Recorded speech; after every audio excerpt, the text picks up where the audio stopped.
that there are that many kids that age that are not somewhat aware as to the actual situation with that woman.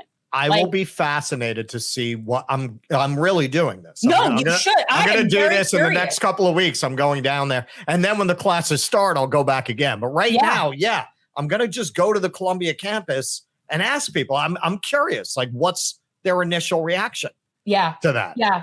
And what the percentage is. Like, okay, maybe you get a couple of like Dem sycophants somewhere in there. Like, if only we had voted for Hillary, everything would be fine. But I would think for the most part, not. I don't agree. Not from my experience of Ivy League students.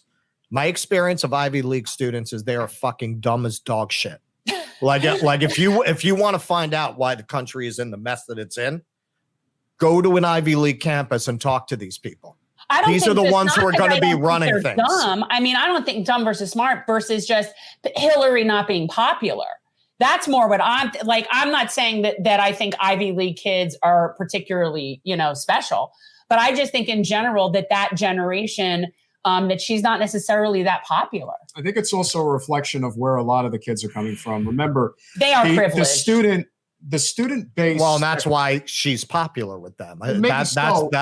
That's where I'm saying, no, I don't think so. You're going to go over there and you're going to get that contingent of people who are like, she should have been president. It's terrible. Jill Stein. That's what you're going to get from those kids. Maybe I'll be pleasantly surprised. No, I want to know. And when you do that, this will definitely be a good follow-up because I am very curious what that and the demographics of who says what. Right. Also very you have to remember that it has a lot to do with that. I mean, the student body that you're going to also find at NYU is going to be very similar. Whereas the student body that you're going to find at Hunter College, at St. John's, and maybe even Fordham is going to have a completely different attitude about Hillary Clinton. The ones that come from extremely privileged backgrounds, whether in Manhattan, whether in Brooklyn, whether in Westchester or Rockland County, their whole disposition about life is that even if they were born into this privilege, they're somehow it's somehow benevolent of them to actually, have this attitude that we deserve this shit. We deserve to be on the high horse. They think that they're in a meritocracy. Yeah, we're blue bloods. Right. And that is the one thing you can tell with Hillary is that she doesn't hide her resentment for the common people. She really hates average people. All the counties that were most productive, that were most economically dynamic, they all voted for me. Said that. But Keaton, get in here. I mean, that's a mask off moment. That's Hillary basically saying, yeah, I do hate you. I just want your vote. Now listen, good child, and vote for me because, as Debbie Wasserman Schultz also likes to say, I know what's best for everybody. They can hate me all they want, but I know what's best. Yeah, I mean, my expectation is that when Russ interviews students, especially when the semester starts and he'll get to interview people who are actually taking the course, my guess is when confronted about her abysmal foreign policy record, their answer will be something like what every other Democrat says when they are confronted on her record. Yeah, she's not perfect. She made some mistakes, but she's still one of the most accomplished people in America. And it's an honor to learn from her because she's the most qualified candidate ever to run for president. They'll just pivot to that. That's what I said in the video. They admire Hillary because she represents the pursuit of power. That is all they admire her for. The record doesn't really matter to them. It doesn't really factor in.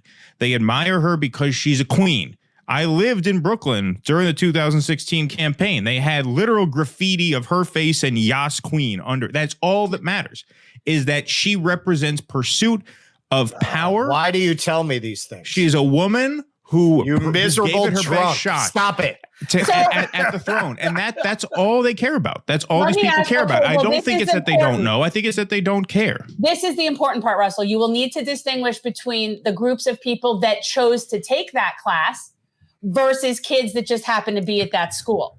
Like, you very well could get much more sycophantic people to that would choose to take that think that would be worthwhile. Whereas there could be students there that think, oh my God, she should be in prison. Yeah, see, I don't think that's going to be the preponderance of people. That makes me so sad. I think it's going to be 8 or 9 out of 10, if not even higher. Like it's going to be such I will be amazed to be wrong about this. I'm so sad. When I have debated Ivy League people about politics, they are the scum of the earth. The only people who are worse than they are artists. They're the absolute bottom scum. Just absolute scum. The one notch above them are Ivy Leaguers. I have never experienced such, just because of their privileges, as impenetrable as your typical liberal is. They are bulletproof, man. You can show them maps, charts, diagrams, play recordings. You could show them Hillary Clinton literally whacking a Honduran with an automatic sidearm.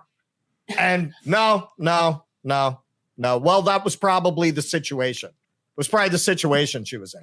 She probably didn't have a choice. And even if she made a mistake, well, nobody could have made a better choice in that situation. You've never been in that situation. They are completely impenetrable because, as you both were saying, they're being trained to be in the leadership class. They're being trained to be in the ruling class. Being right is beside the point.